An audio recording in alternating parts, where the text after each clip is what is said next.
魔女狩り。なぜ人間は隣人を悪魔に変えたのか。魔女狩りをただ昔の人々が迷信を信じていたから起きた悲劇と片付けることは簡単である。しかし、それでは本質を見誤る。魔女狩りは愚かな時代の笑えない昔話ではない。それは人間社会が不安に耐えられなくなった時、誰かを原因に変え、誰かを敵に変え、誰かを殺しても良い存在に変えていく過程そのものだった。しかも、それは遠い中世の闇ではない。ヨーロッパとその植民地で魔女裁判が激しく行われたのは、主に15世紀から18世紀にかけての初期近代であり、歴史家たちはおよそ10万人が訴追され、4万から6万人が処刑されたと推定している。つまり、魔女狩りはルネサンス、宗教改革、印刷技術、近代国家の形成と同じ時代に起きた出来事だった。ここがまず怖い。魔女狩りは未開な人々の失敗ではない。社会が複雑になり、信仰が揺れ、情報が広がり、裁判制度が整い、人々がより強く正しさを求め始めた時代に起きた。人間は無知だから残酷になるのではない。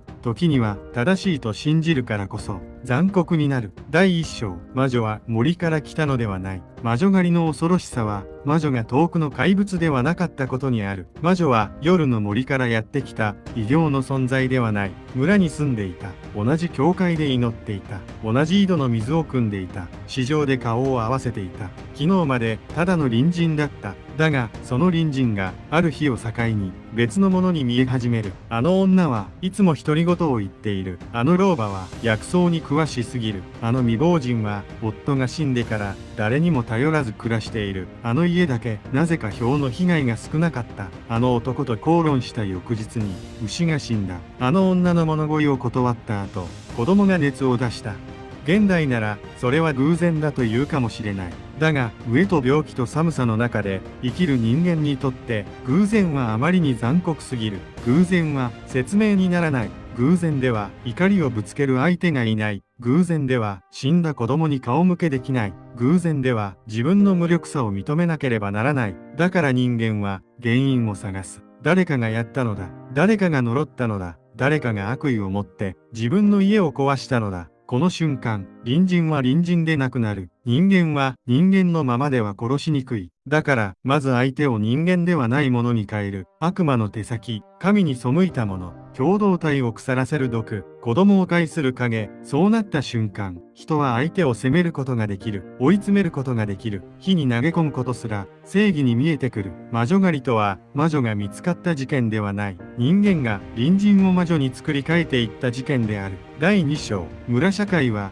温かい共同体ではなく、逃げ場のない監視社会でもあった。近代以前の村は人間関係が濃い。誰が誰と仲が悪いか、誰が誰に借りがあるか、誰が教会に来なかったか、誰が施しを断ったか、誰が誰の畑を羨んでいたか、誰が独り身で、誰が未亡人で、誰が厄介者か、全てが見られている。共同体という言葉には温かい響きがある。だが、共同体は同時に逃げ場のない檻でもある。助け合いは監視と背中合わせだった。評判は証拠に変わりうる。噂は事実より早く広がる。一度あの人は怪しいと言われた人間はもう普通の人間として見られない。過去のすべてが後から意味を変える。昔の口論、冷たい目つき、祝祭への不参加、教会での沈黙、薬草の知識、夜道を歩いていたこと、独り言、貧しさ、醜さ、年老いていること、それらは本来罪ではない。だが共同体がこの人は魔女かもしれないと思い始めた瞬間、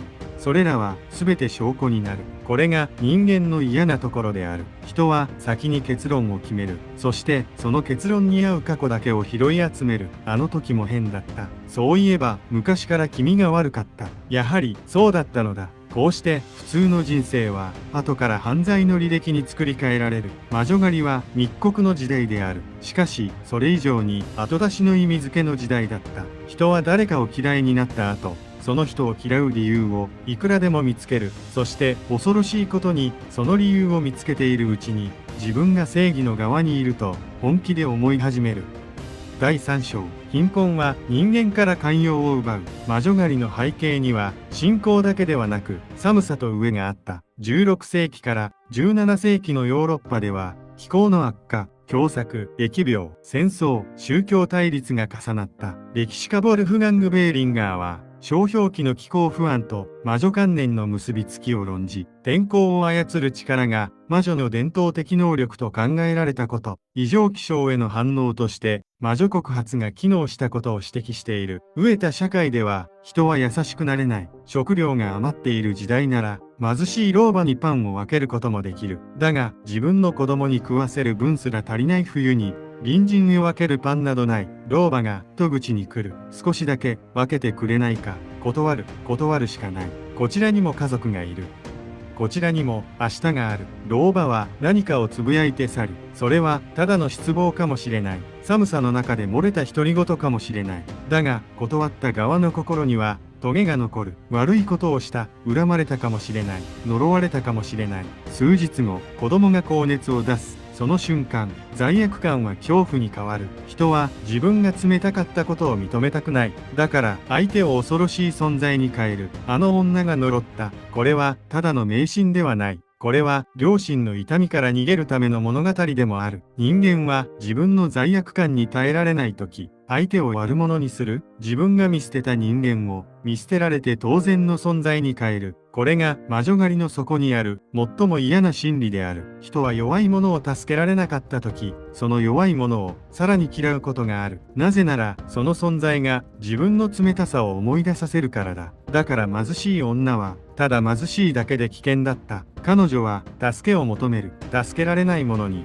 罪悪感を与える。罪悪感はやがて敵意に変わる。そして敵意は魔女という名前を与えられる。第4章。信仰は人を支えるが、世界を善悪に割る刃にもなる。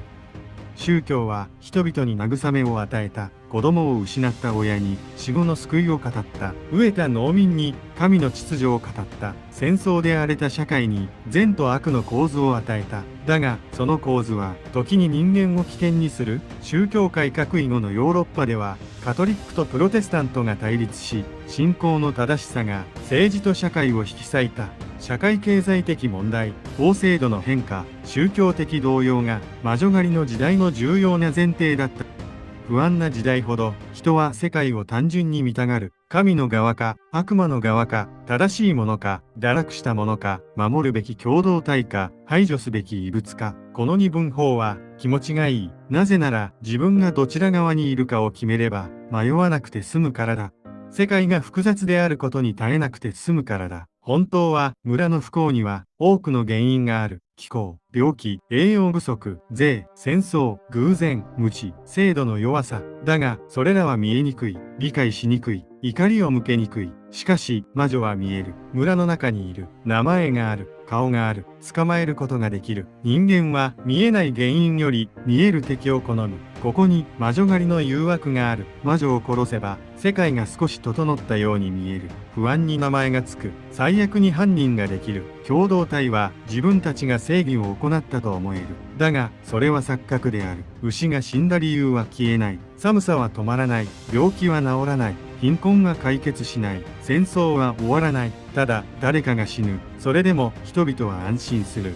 少なくとも一瞬は。この一瞬の安心のために人間は他人を殺せる。そこが怖い。第5章。裁判は真実を探す場ではなく物語を完成させる場になった。魔女狩りを本当に恐ろしいものにしたのは噂ではない。噂が制度に入ったことである。村の悪口が法廷に持ち込まれる。隣人の不信が証言になる。昔の口論が動機になる。体のあざが悪魔の印になる。沈黙が罪の証拠になる。裁判官は真実を探しているつもりだった。だが人間は自分が信じたい真実を探すとき、すでに危ない。裁判官の頭の中には魔女の物語がある。魔女は悪魔と契約する。魔女は夜に集会へ行く。魔女には仲間がいる。魔女は子供を害する。魔女は天候を狂わせる。魔女は嘘をつく。だから被告が否認してもそれは無実の証拠にならない。魔女だから嘘をついていると解釈される。泣けば罪を恐れている。怒れば悪魔の本性が出た。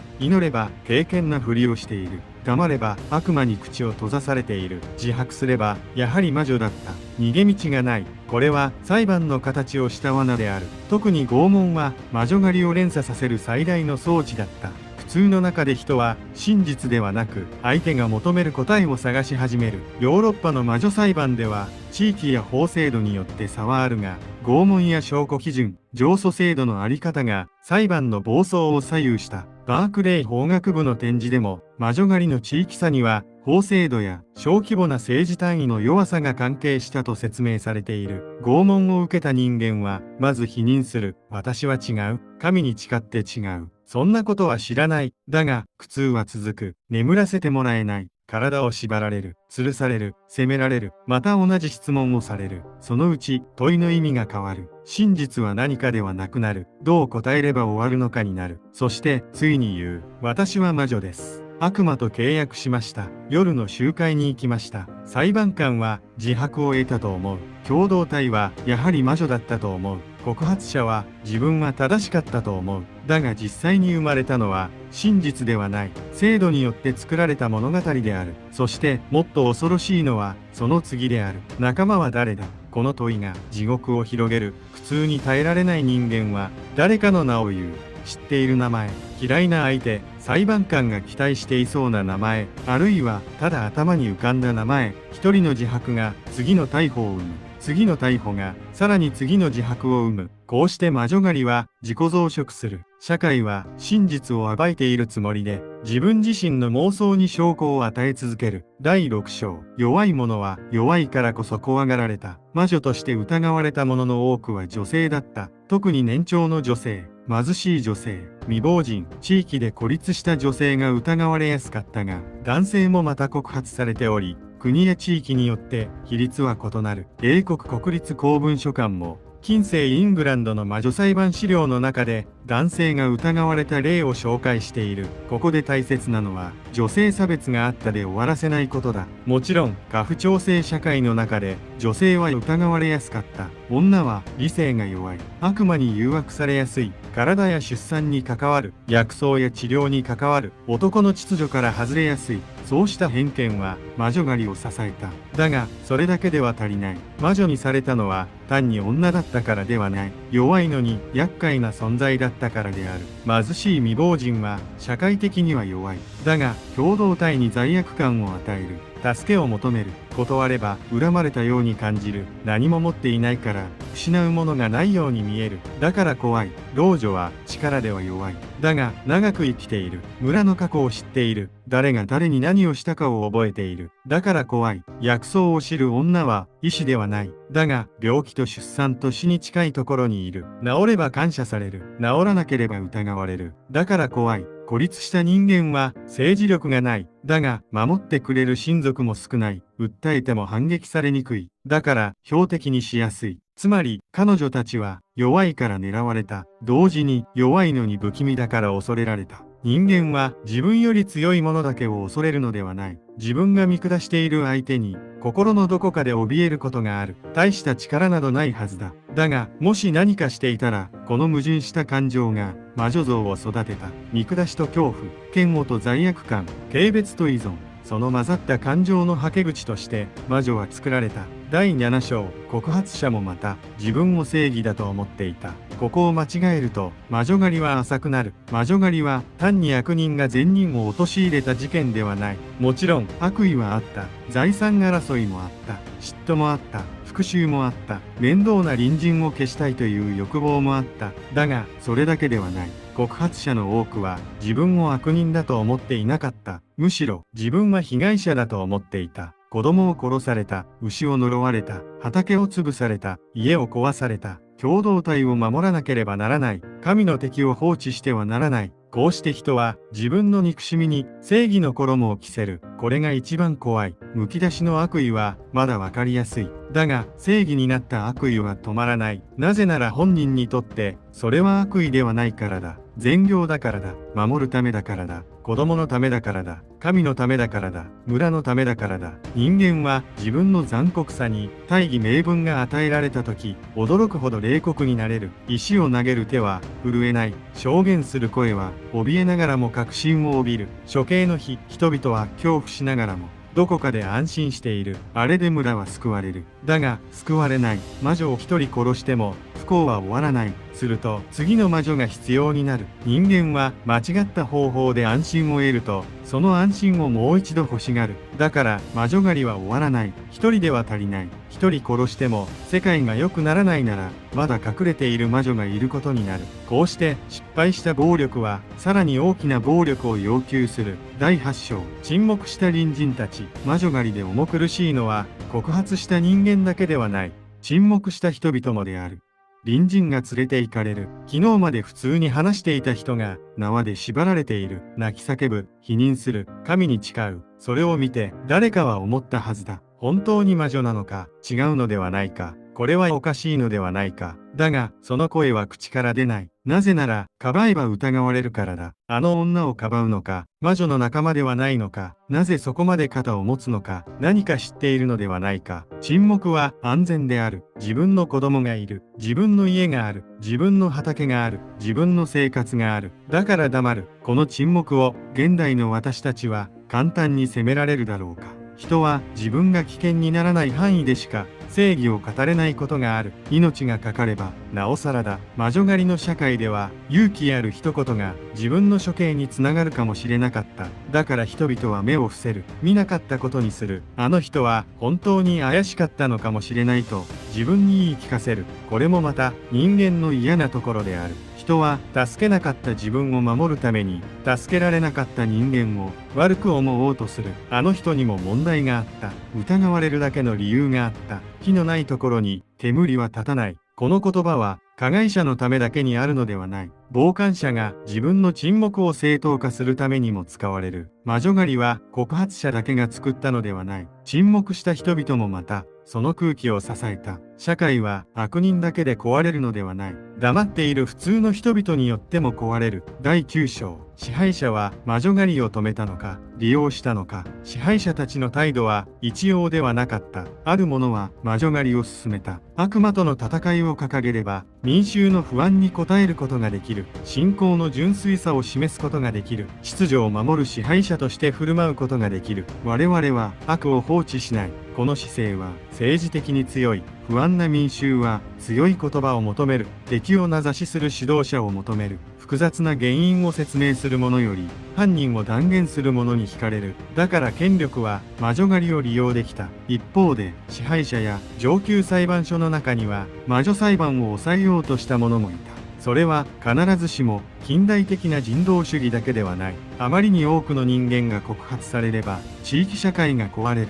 労働力が失われる。財産関係が混乱する。裁判への信頼が崩れる。誰もが誰もを疑う社会になれば統治そのものが難しくなる。つまり魔女狩りを止めた力の一部は慈悲ではなく統治上の危機感だった。それでも重要である。制度が暴走するとき、それを止めるのもまた制度である。裁判官が証拠を疑う。上級審が手続きを点検する。拷問による自白の信頼性を疑う。噂だけでは裁かない。そうした仕組みがある場所では魔女狩りは抑えられやすかった。逆に地方権力が細かく割れ、裁判所が独走し、拷問が使いやすく、上から止める力が弱い場所では火は広がりやすかった。ここからわかるのは、魔女狩りは迷信の強さだけで決まったのではないということだ。恐怖はどこにでもある。噂もどこにでもある。憎しみもどこにでもある。問題は、それを制度が止めるか、制度が増幅するかである。社会の恐怖が法廷に入り、法廷がそれを真実として認めたとき、殺人は正義になる。第10章。終わったのは、人間が急に賢くなったから、ではない。魔女狩りは、ある日突然、人々が理性的になったから終わったわけではない。もちろん、知識の変化はあった。自然現象への理解も進んだ。医学や法学、証拠への考え方も変わった。だが、それだけではない。人々は魔女狩りそのものに疲れた。あまりに多くの人間が告発されすぎた。自白が不自然すぎた。拷問すれば誰でも同じような話をする。隣人の名を言わせれば村全体が魔女になる。やがて裁く側の中にも疑いが生まれる。これは本当に真実なのか、それとも我々が真実を作っているだけではないのか。魔女狩りの本当の恐怖は、その当時会議派がいなかったことではない。疑っている人間がいても止められない時期があったことだ。おかしいと思っている者はいた。だが、制度が動いている。民衆が求めている。聖職者が語っている。裁判官が認めている。すでに人が死んでいる。一度走り出した正義は簡単には止まらない。止めるということは、これまで殺した人々が本当に罪人だったのかを問い直すことだからだ。それは社会全体の過ちを認めることだからだ。人間は自分たちが間違っていたと認めるより、さらに次の犠牲者を出す方を選ぶことがある。なぜなら、間違いを認めれば自分の正義が壊れるからだ。だから魔女狩りの収束とは単なる理性の勝利ではない。社会が自分の正義の危険さに少しずつ怯え始めた過程でもあった。終章。魔女狩りは過去ではない。魔女狩りを語るとき、私たちは安心したくなる。昔の人は愚かだった。宗教に縛られていた。科学を知らなかった。だからあんなことが起きたのだ。そう思えば現代の私たちは安全な場所に立てる。だが本当にそうだろうか。人間は今も不安になる。原因を探す。敵を探す。複雑な問題に単純な犯人を求める。災害が起きる。疫病が広がる。経済が悪くなる。社会が分断される。未来が見えなくなる。その時、人は問う。誰のせいだ。この問いそのものは悪ではない。原因を探すことは必要である。だが、その問いが事実を探すためではなく、憎む相手を探すために使われたとき、魔女狩りは始まる。魔女狩りとは、家計代のことではない。人間を人間でなくす想像力のことである。あいつらは危険だ。あいつらが社会を壊している。あいつらを排除すれば、世界は良くなる。あいつらには普通の権利を与えなくていい。あいつらが苦しんでも自業自得だ。この言葉が社会に広がるとき、そこに家計代がなくても、魔女狩りの構造は生きている。魔女狩りで殺された人々の多くは、悪魔ではなかった。特別な犯罪者でもなかった。大きな陰謀の一員でもなかった。ただの人間だった。貧しい女、年老いた隣人、嫌われ者、孤独な者、助けを求めた者、空気を読めなかった者、たまたま不幸の近くにいた者、誰かに名前を出された者、そしてその人々を追い込んだ側もまた怪物ではなかった。子を失った親、飢えた農民、不安な隣人、正義を信じた裁判官、秩序を守ろうとした支配者、神を信じた聖職者、巻き込まれたくなかった傍観者、すべて人間だった。だからこそ、魔女狩りは怖い。悪魔が人間を操ったからではない。人間が人間のまま、あそこまでやったからである。魔女がいたから、人々が殺されたのではない。人々が魔女を必要としたから、魔女が作られた。不安に名前をつけるために、罪悪感から逃げるために、怒りをぶつけるために、共同体の結束を取り戻すために、自分が正しい側にいると思うために、魔女狩りとは歴史のくらい例外ではない。人間社会の奥底にある見たくない性質が表に出た事件である。人は苦しみに耐えられないとき、